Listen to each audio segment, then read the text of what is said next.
I'm a forest ranger. Before we entered that forest, they gave us 9 rules. Then they told us one of them was a lie. They didn't know which one, and they made us go in anyway. That was 14 months ago. I'm the only one from my team who still works for the division. Not because the others died. That would be simpler. Cleaner. The truth is worse than that, and I need to say it out loud before I talk myself into believing it was just another bad rotation. We were a 6-person crew assigned to what the Pacific Northwest Interagency Coordination Office called a containment rotation. The forest was in the northern Cascades, about 40 miles east of a town I'm not going to name, because the non-disclosure agreement is the one piece of paper I still respect. The official designation was Tract 414. Internally, everybody called it the envelope.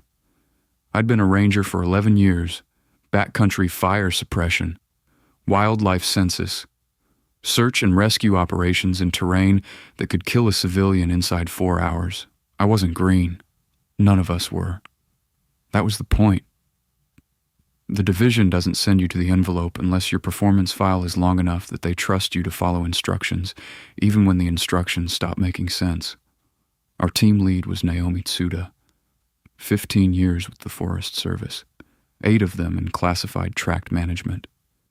She was the kind of supervisor who never raised her voice because she never needed to. Devereaux was next. Built like a boiler, former Marine. Quiet until he wasn't. Park was our communications officer. He talked too much, laughed too loud, and was better at his job than anyone I'd ever worked with. Liang ran biological monitoring.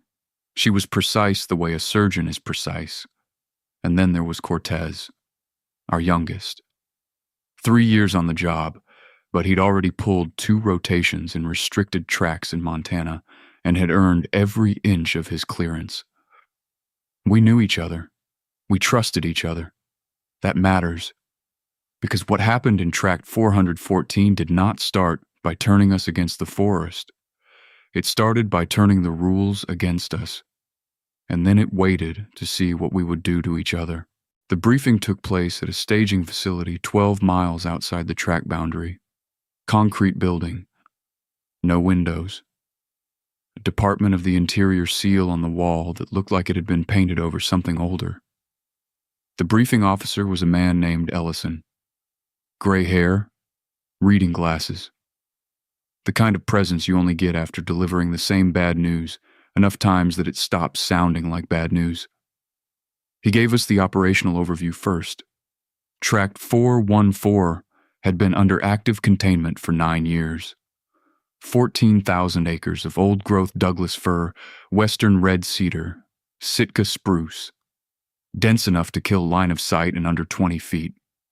Bisected by a river system the USGS quietly removed from public maps in 2017. Our assignment was a 21-day monitoring rotation. Maintain sensor equipment. Log environmental data. Run perimeter checks. Report anomalies through a secure uplink. Routine work. On paper. Then Ellison handed each of us a laminated card. Off-white. Government stock. 9 rules printed in black serif font. No headers, no explanations, just the rules. Rule 1. Do not leave the designated trail system between sundown and sunrise. Rule 2. If you hear vocalization that matches a member of your team, visually confirm the source before responding. Rule 3. Biological samples must be collected in pairs. 1 collector, 1 observer. The observer does not touch the sample. Rule 4. Do not approach any structure you do not recognize from the operational map. Rule 5. Water from the eastern tributary is safe to drink after treatment. Water from the western tributary must not be consumed under any circumstances. Rule 6.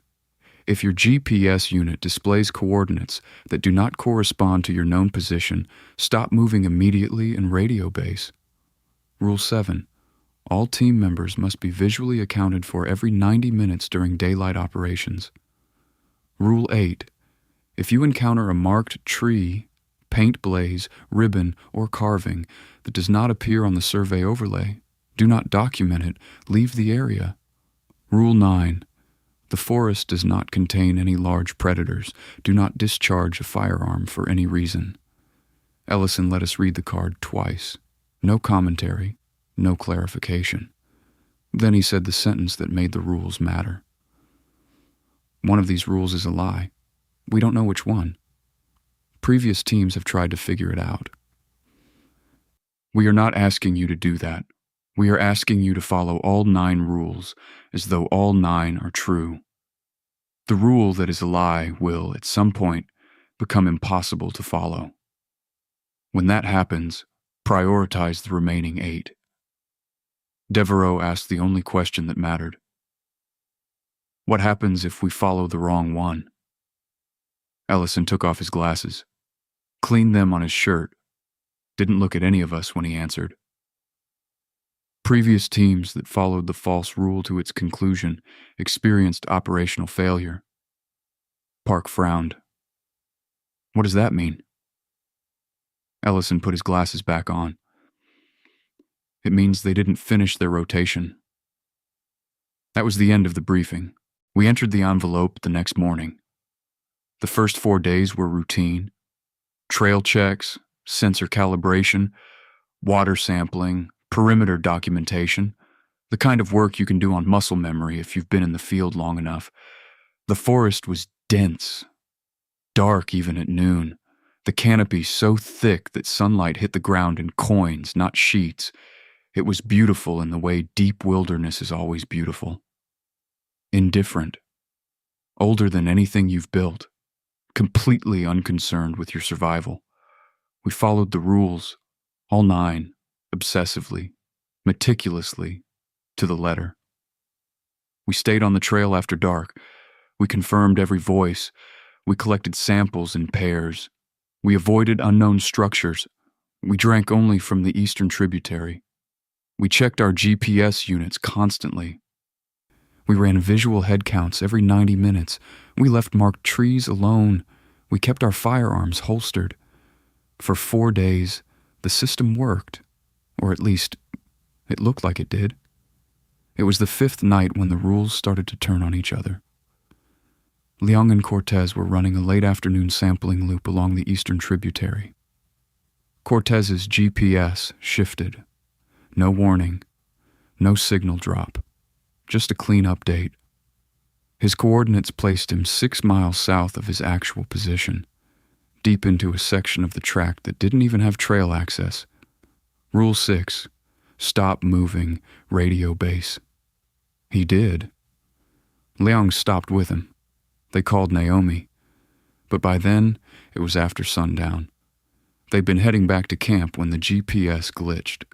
Now they were stuck on a stretch of trail between 2 waypoints, about 1.5 miles from base. Rule 1 said they couldn't leave the trail after dark, which meant no shortcuts, no cutting through brush, no deviation. Rule 6 said they couldn't move at all. If they followed Rule 6, they stayed exactly where they were, on the trail, in the dark, for at least 40 minutes. Naomi didn't hesitate. Stay on the trail, she said. Don't move. We're coming to you. We made it to them in 32 minutes. Nothing happened. No sound, no movement, no sign that anything had been wrong. Cortez's GPS corrected itself about 10 minutes before we arrived. Clean. Accurate. Like it had never glitched at all. But that was the first time I saw it. The crack. 2 rules pulling in opposite directions. And no way to follow both. We made a call. We chose one. And maybe we chose right. But that's the problem. There was no way to know. There still isn't. Because nothing happened. And in that forest, nothing happening didn't mean you were safe. It meant you hadn't seen the result yet. The next contradiction came 2 days later. It was worse. Park picked up vocalization on the perimeter. A voice calling his name. Clear. Human. About 200 yards off the main trail, somewhere inside a section of old growth so dense you couldn't see more than a few feet past the tree line. He followed Rule 2. He looked for a visual source. He didn't see anyone. He radioed. We ran a head count. All 6 of us accounted for. Clean. Which meant the voice wasn't coming from any of us. It kept calling. Same distance, same direction, no movement, and then it said something that made Park go still. Not his name, his daughter's, Malin. Not your daughter.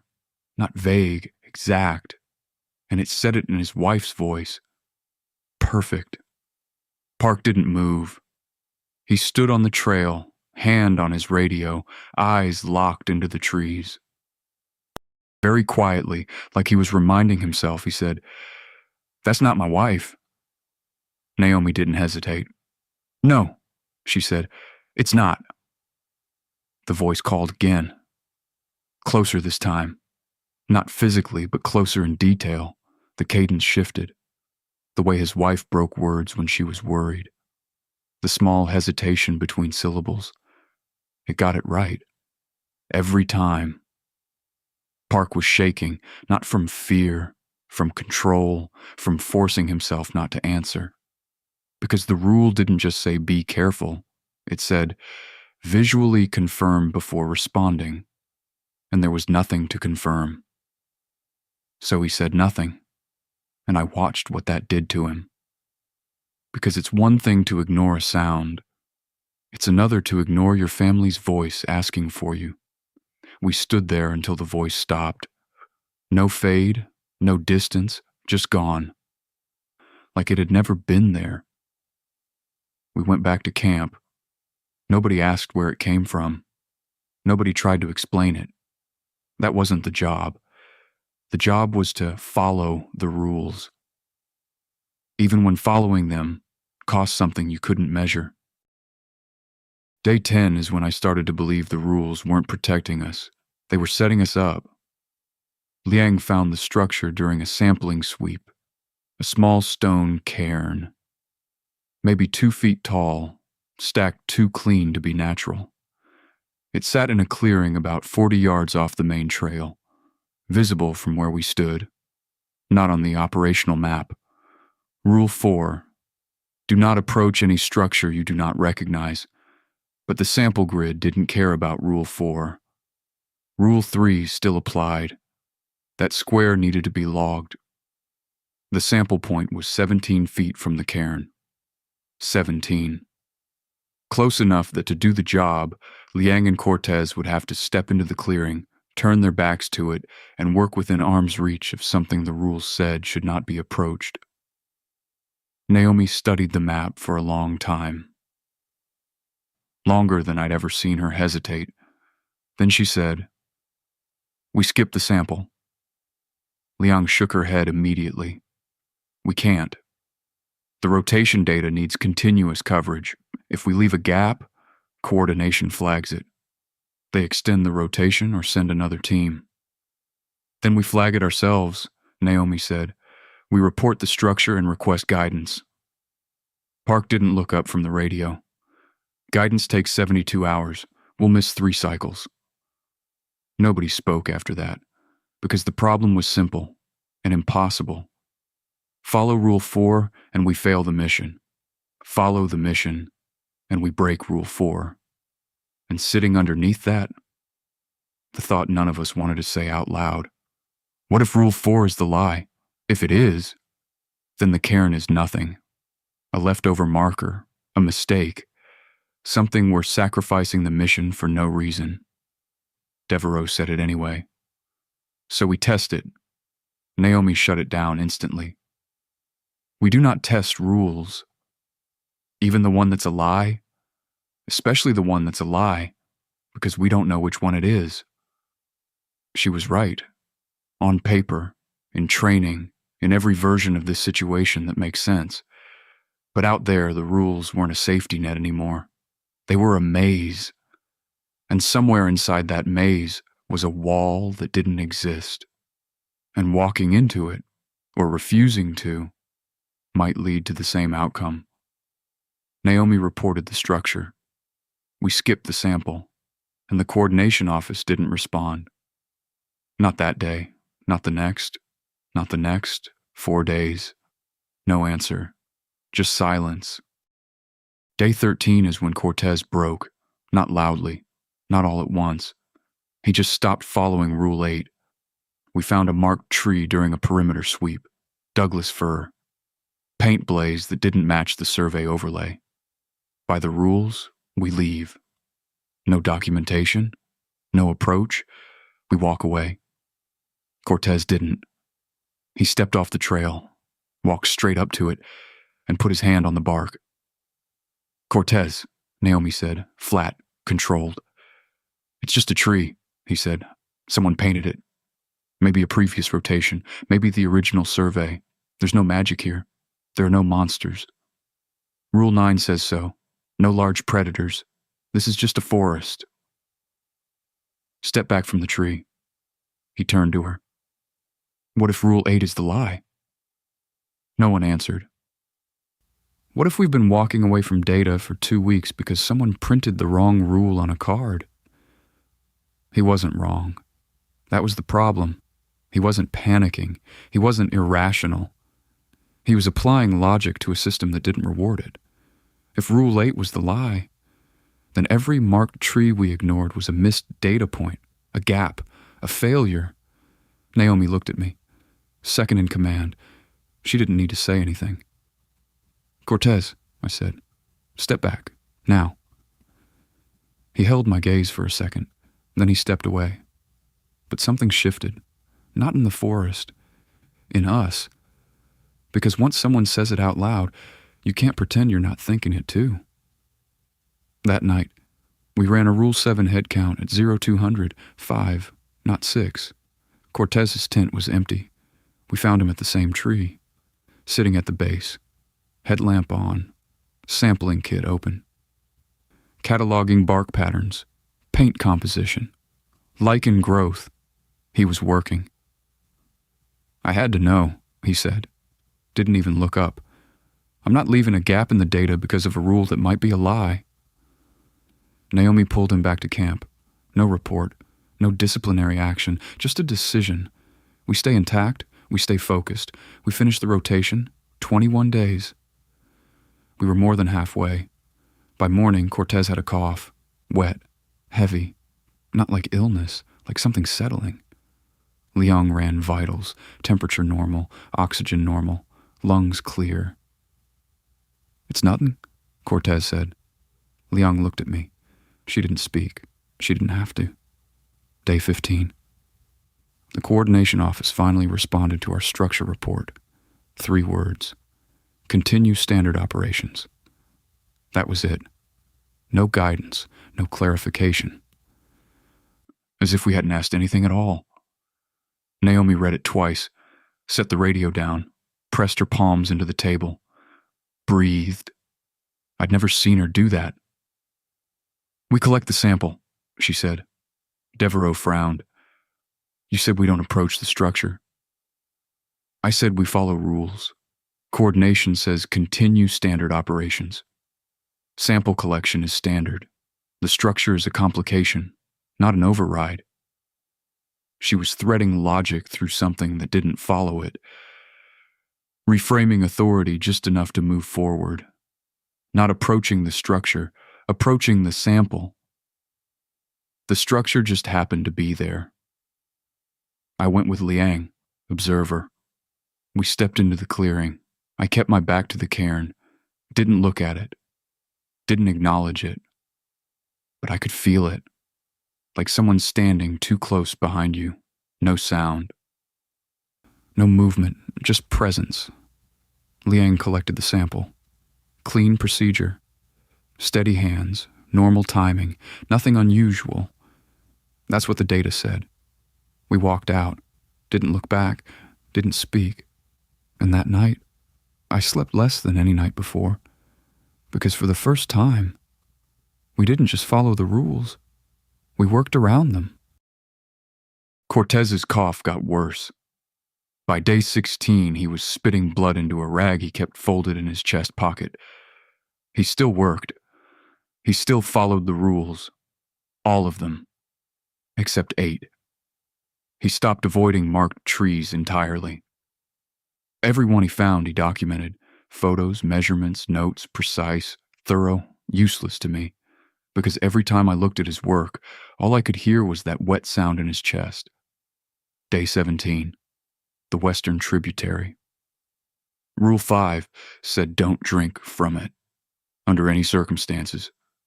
We'd been hauling water from the Eastern Tributary for over 2 weeks, filtering it, boiling it, dragging it 1.5 miles back to camp, while the Western Tributary ran 6 feet from our supply tent.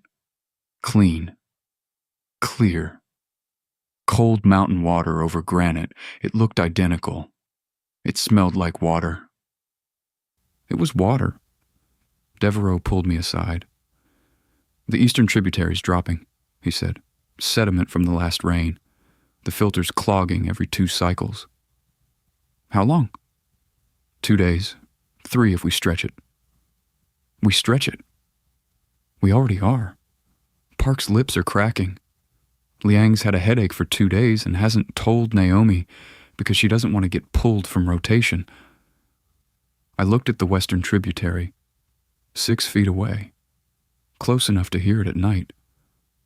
What if Rule 5 is the lie? Devereaux said. Then it's just water. And if it's not, then we don't know what it is. He wiped his face with both hands. Cortez touched a marked tree. Now he's coughing blood. That's Rule 8. If 8 is real, then 5 might be the lie. The math works. The math did work. If breaking Rule 8 caused consequences, then 8 wasn't the lie, which meant we could start narrowing it down. Rule 2 worked. The voices were real and dangerous. Rule 6 worked. GPS anomalies meant something was actually shifting. Rule 7 worked. Head counts kept us stable. That left fewer options. Rule 1, 3, 4, we hadn't pushed them hard enough yet, which left 5. And 9. Rule 9 said there were no large predators. Rule 5 said don't drink the Western water. If 9 was the lie, we were in a forest with something we couldn't defend against. If 5 was the lie, we were dying of thirst 6 feet from a water source. I brought it to Naomi. She listened. Didn't interrupt, didn't argue, just followed the logic all the way through. Then she said something I haven't been able to forget in 14 months. The lie isn't a gift, Davis. She looked past me, toward the trees. It's not there to help us. She paused. Then, it's there to make us choose. Day 18. Cortez collapsed on the trail. He was conscious, but he couldn't stand. The cough wasn't a cough anymore. It had weight to it. Structure. You could hear his ribs flex wrong when he breathed, like something inside him was changing the way his body was supposed to work. Liang wanted extraction. Immediate. Naomi called it in. The response came back in 11 minutes. Faster than anything we'd received the entire rotation. Continue standard operations. Rotation ends on schedule. No extraction authorized. Park threw his radio into a tree. Hard. It didn't break. He picked it up. Clipped it back to his vest. Didn't speak for 6 hours. We carried Cortez. We followed the rules. We drank what was left of the eastern water. Rationed it down until my tongue felt like sand by the end of the day. We kept the head counts. Stayed on trail after dark. Confirmed every voice. There were more of them now. More frequent. More precise. Calling names none of us recognized, but somehow felt like we should. Day 19. The eastern tributary went dry. Not low. Gone. Cracked mud. Bleached stone. Like it had been dry for years. We stood there, looking at nothing. Devereaux said, "Now what?" Naomi didn't answer, not right away. Then she turned, walked to the western tributary, kneeled at the edge, cupped water in her hand, held it there, studied it. If this is the lie, she said. We drink and we finish. Liang didn't move. And if it's not? Naomi didn't hesitate this time. Then we run out of water in 36 hours, and we don't finish anyway. Park spoke without looking at anyone. We could leave. Break rule 1. Head south. We hit staging in a day. Naomi turned her head slightly. And Cortez? That was it. That ended that option. We all looked at him, sitting against a cedar, eyes half closed, blood on his chin, hands resting in his lap like he was waiting for something. Nobody answered, because leaving meant failure. Not just for us, for the next team. They'd come in blind, no data, no pattern, no understanding of what holds and what breaks. They'd face the same 9 rules, the same lie, and they'd start from 0. Naomi drank. No hesitation, no ceremony. She swallowed, stood up, waited. We watched her. 1 minute, 5, 10. Nothing changed. No reaction, no sign. It's water, she said. 1 by 1. We drank. All of us. Even Cortez. Liang held the cup for him. He swallowed in small, careful sips. Water mixing with blood as it ran down his chin. It was water, cold, clean, simple. And I felt relief. And something else, because if Rule 5 was the lie, then everything else wasn't. Rule 9 was true, no predators, which meant our weapons had been useless from the start.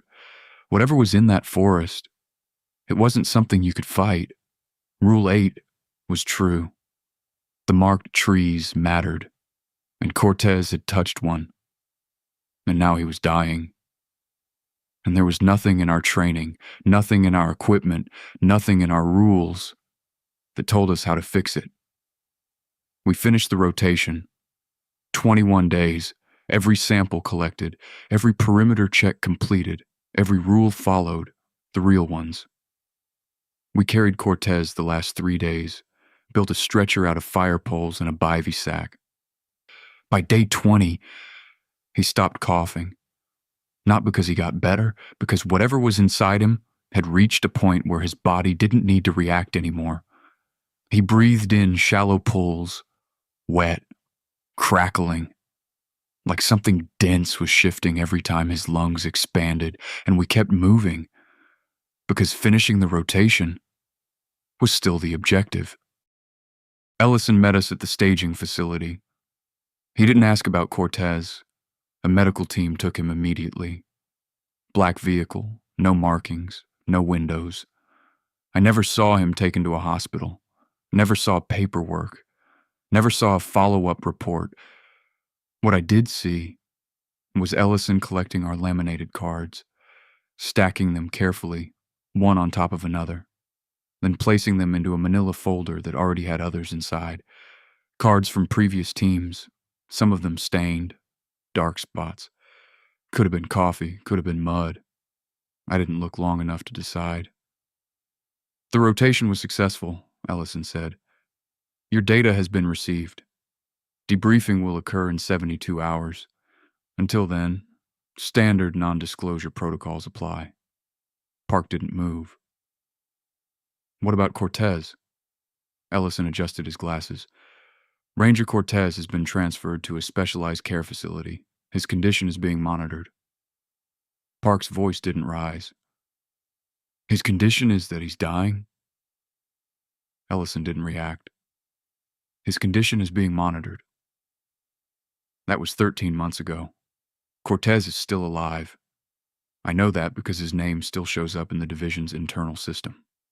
Active, medical assignment, no location, no details. I filed 4 inquiries, got 4 identical responses. Status unchanged, no further information available. Naomi retired 3 months after the rotation. Full pension, clean record, no flags. She calls me sometimes. We talk about normal things, weather, fishing, her daughter's soccer season. But every time, right before she hangs up, there's a pause, like she's about to say something. Like she called for a different reason, and then she doesn't, and the line goes dead. Devereaux transferred out, different agency, didn't say where. Park moved to urban operations, requested it, got it. Liang is still in the field, but she locked her file. No classified tracks, no containment rotations, no restricted designations. I'm still here, still a ranger, still taking assignments from the division, because someone has to. And because I know things now that make me more useful inside the system than outside it. And that's the part I can't stop thinking about. Not the forest, not the voices, not Cortez, not the dry riverbed, not the cairn I turned my back to. The system. The fact that it worked. We completed the rotation. We collected the data. We maintained containment. We followed the rules. Even the lie. And by every metric the division uses, the mission was successful. Cortez is somewhere in a facility, still breathing, still listed as active. And on paper, that's an acceptable outcome. The perimeter held. The data was secured. The next team deployed with everything we learned, including one thing we were certain about. Rule 5 was the lie.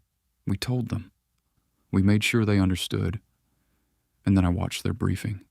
Different officer, younger, same room, same cards, same delivery. One of these rules is a lie. We don't know which one. I saw the card. Same format, same print, same stock, 9 rules.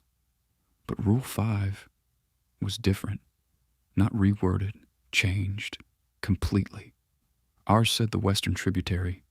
Theirs said something else. Something about the Eastern Water. Something about nightfall. I read it twice before the officer noticed me looking and turned the card away. That's when it clicked. They rotate it. The lie. Every team gets 9 rules. Every team is told one is false, but it's never the same one. It's not a flaw. It's not an error. It's the system. A test with a moving answer. And the only way to pass is to follow every rule hard enough that when the lie finally breaks, you're still close enough to the truth to survive it. Cortez didn't fail.